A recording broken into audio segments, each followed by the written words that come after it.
अस्सलाम वालेकुम स्टूडेंट्स। आज एक्सरसाइज 4.3 का क्वेश्चन नंबर 7 है। इसमें उसने कहा है the points A B and C are consecutive vertices of a rhombus, find the fourth vertex. तीन उसने वर्टेक्स जिनसे हैं उसकी वैल्यूज़ दे दी हुई हैं, ए बी और सी, और फोर्थ वन जो कि डी होगा उसके बारे में उसने कहा है कि हमें बताएं कि इसकी क्या वैल्यूज़ हैं, कोऑर्डिनेट्स क्या हैं। और साथ ही साथ उसने ये भी कहा है अगला part, and show that the diagonals of the rhombus are perpendicular to each other. तो इसका मतलब है इस क्वेश्चन के दो पार्ट्स हैं। एक पार्ट में ये है कि हमने ये फोर्थ वाला जो उनसे डी वर्टेक्स है उसको फाइंड आउट करना है। इस डी वर्टेक्स को हम नाम देते हैं इसके कोऑर्डिनेट्स को x, y और लेट कर लेते हैं, let D x, y be the required vertex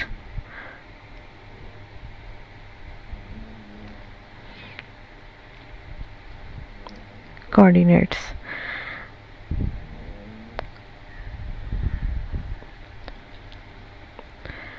अब इसको आगे से हम सॉल्व करते हैं। हमने डी के लिए इंफॉर्मेशन हमें चाहिए। डी को फाइंड आउट करने के लिए हम क्या कर सकते हैं, हम देखते हैं कि हमने अपना स्लोप की हेल्प लेते हैं क्योंकि एक्सरसाइज 4.3 है और 4.3 के अंदर ज़्यादातर काम आपका स्लोप का है। और अगर ये रम्बस है तो आमने सामने की साइड्स मतलब ऑपोजिट साइड जो सी हैं उनकी स्लोप्स इक्वल होंगी, ठीक है। और जितनी भी साइड्स की स्लोप्स हम निकाल रहे हैं उनको हम अगर ए बी साइड की स्लोप निकाल रहे हैं तो उसको एम और सबस्क्रिप्ट में नीचे ए बी लिख देंगे। इसी तरह अगर हम स्लोप निकाल रहे हैं बी सी की, साइड बी सी की, तो हमने उसको एम बी सी लिख दिया। तो हमने चारों साइड्स की स्लोप्स को नाम दे दिया है और अब उनके मुतालिक हम काम करते हैं ताकि हम डी जो सा है जिसकी की कोऑर्डिनेट्स है एक्स और वाई उसको फाइंड आउट कर सके। देखिए slope of A B formula आपको याद होगा। फार्मूला क्या था, y2 minus y1 divided by whole divided by x2 minus x1। तो ये हमने ए बी के लिए इस्तेमाल कर लिया और इसकी स्लोप को फाइंड आउट करके इसको एंड पे हमने एम ए बी बोल देना और इक्वेशन को नंबर लगा देना, ठीक है। एम ए बी जो कि आ गई है -3/4। आगे हम इसकी सामने की इसके ऑपोजिट डायरेक्शन की क्या है साइड सी डी।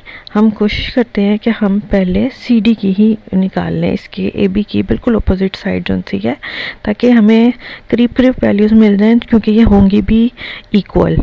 स्लोप्स दोनों जो कि पैरेलल है साइड्स, तो इनकी स्लोप भी इक्वल ही आएगी। लेकिन हम इसको अब देखते हैं हमारे एक्स और वाई की फॉर्म में ये किस तरह का ऑपरेट होगा। आपको पता है ना स्लोप का फॉर्मूला y2 माइनस y1 है, लेकिन यहाँ पे y2 की जगह पे हमारे पास y है, लिहाजा y minus 3 whole divide by x minus 6।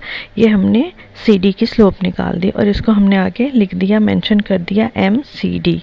ये एम के साथ जो ए बी सी डी इस तरह की चीज़ें हम लिख रहे हैं सबस्क्रिप्ट में, ये आप देखो नीचे करके लिख रहे हैं, जो कि सबस्क्रिप्ट होता है उस पोजीशन पे लिख रहे हैं, ठीक है, और छोटे साइज में लिख रहे हैं।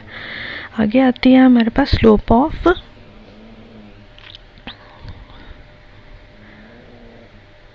नंबर लगा दिए हमने, ठीक है, इनको 2 का नंबर लगा दिया। अब थर्ड के ऊपर हम पहुंच रहे हैं। स्लोप ऑफ फाइंड आउट करते हैं स्लोप ऑफ बी सी।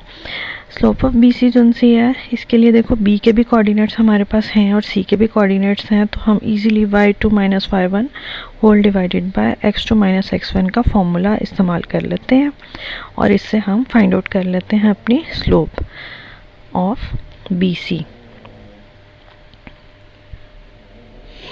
ये हमारे पास आ गई है स्लोप 4/3, ठीक है, और आगे हमने मेंशन भी कर दिया this is actually M B C. Last अब स्लोप रह गई है जो कि है स्लोप ऑफ ए डी। और ए डी की जब आप स्लोप निकालोगे तो फॉर्मूला तो वही लग रहा होगा y2 minus y1 whole divided by x2 minus x1, लेकिन यहाँ पे x x2 की जगह पे है और y y2 की जगह पे है, ठीक है। इसको कैलकुलेट कर लिया, ये हमारे पास आ गई। चूँकि इसमें x और y इन्वॉल्व है, जैसे ऊपर हमने CD की फाइंड आउट की थी स्लोप, उसमें भी x y इन्वॉल्व था, तो इसकी कैलकुलेशन स्टिल पेंडिंग रहेगी। अब हमने नंबर लगा लिए बाकी की इक्वेशंस को 3 और 4, और चूँकि हमने ऑलरेडी एक बड़ी सिस्टमेटिकली अपोजिट डायरेक्शन की तमाम साइड्स को पहले किया, फिर दूसरी अपोजिट डायरेक्शन को नंबर 3 और नंबर 4 की इक्वेशन जो सी थी वहाँ पे सॉल्व किया। अब इनको हम इक्वेट कर देते हैं, क्योंकि हमें पता है कि तमाम अपोजिट साइड्स पैरेलल हैं और लिहाजा इनकी स्लोप्स भी इक्वल होगी। तो इसको हमने इक्वेट कर दिया as slope of AB is equal to slope of CD and slope of BC is equal to slope of AD।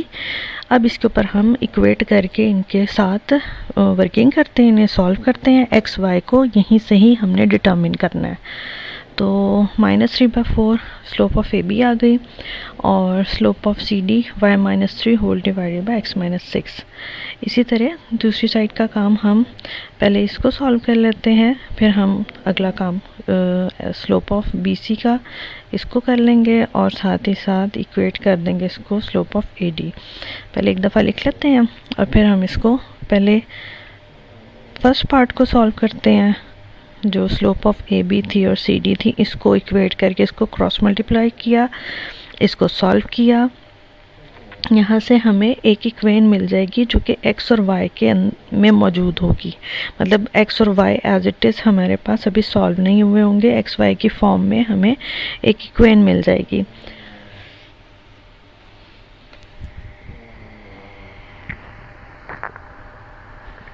इसे सॉल्व कर लिया, ब्रैकेट फ्री कर दिया हमने।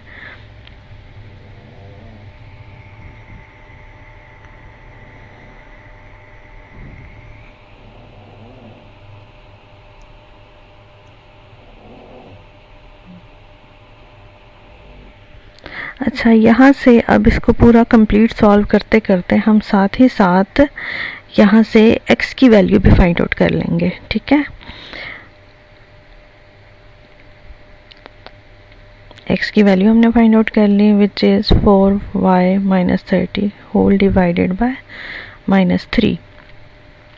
इसको थोड़ा और फर्दर सिंप्लीफाई कर लेते हैं हम, बल्कि यहीं से ही ड्रॉप करके हम अपना दूसरा पार्ट जो सा था जहाँ पे इक्वेट किया था हमने slope of BC and slope of AD, उसके ऊपर काम करने लगे हैं। इक्वेशन नंबर 5 जहाँ पे हमने x की वैल्यू निकाल दी, इसको इक्वेशन नंबर 5 डिक्लेयर कर दिया। दूसरे वाली साइड पे हमने क्रॉस मल्टीप्लिकेशन वाला काम किया एज इट इज़, जैसे पहले किया था, ब्रैकेट फ्री कर दिया अब हमने। और यहाँ पे आके हमने इक्वेशन नंबर 5 से x की वैल्यू उठा के यहाँ पे यूज़ करनी है, या अब ये कह लें या तो हम यहाँ पे आके x की वैल्यू यूज़ कर दें, या फिर यहाँ से भी इस पोर्शन से भी x की वैल्यू फाइंड आउट करके, तो जो इक्वेशन नंबर 5 और अब जो इक्वेशन नंबर 6 लगा रहे हैं, इन दोनों को हम इक्वेट कर देते हैं, बिकॉज दोनों वैल्यूज़ हमारे पास x की हैं, देयरफॉर इक्वेट किया जा सकता है। इक्वेट करके इसको सॉल्व करेंगे तो y का आंसर आ जाएगा हमारे पास।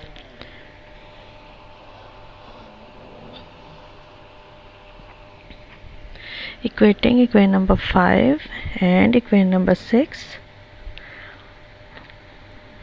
हमारे पास क्या मिलेगा, हमें मिलेगा 4y - 30 whole divided by -3 is equal to 3y - 10 whole divided by 4, ठीक है। अब यहाँ से अब देख लें कि राइट में भी y ही अननोन टर्म है और लेफ़्ट साइड पे भी y अननोन टर्म है, लिहाजा इसको सिंप्लीफाई करते हैं, क्रॉस मल्टीप्लाई करते हैं।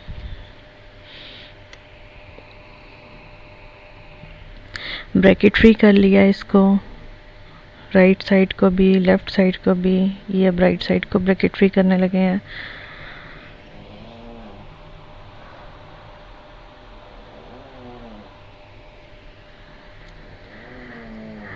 मैंने दरअसल ये वीडियो इन एडवांस बनाया था और वॉइस ऊपर मैं ओवर वॉइस कर रही हूँ, तो इसलिए साथ साथ आपको एक्सप्लेन भी कर पा रही हूँ। नहीं तो ज़ाहिर सी बात है, जब आप लिख रहे होते हो तो सिर्फ लिखने पे ज़्यादा ध्यान होता है, बोलने के ऊपर इतनी आप नहीं अटेंशन दे सकते।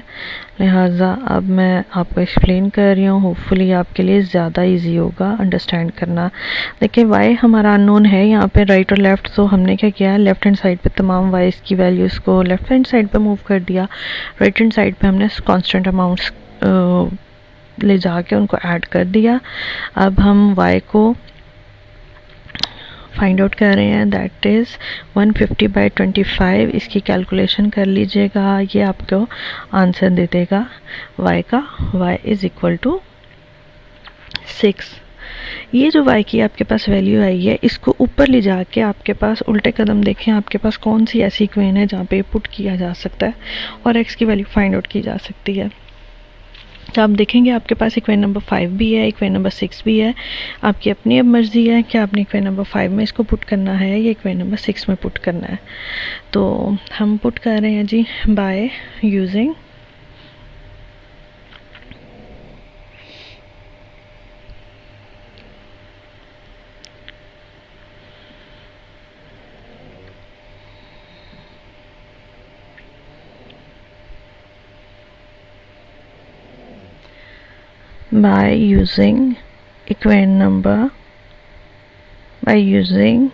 in equation number 5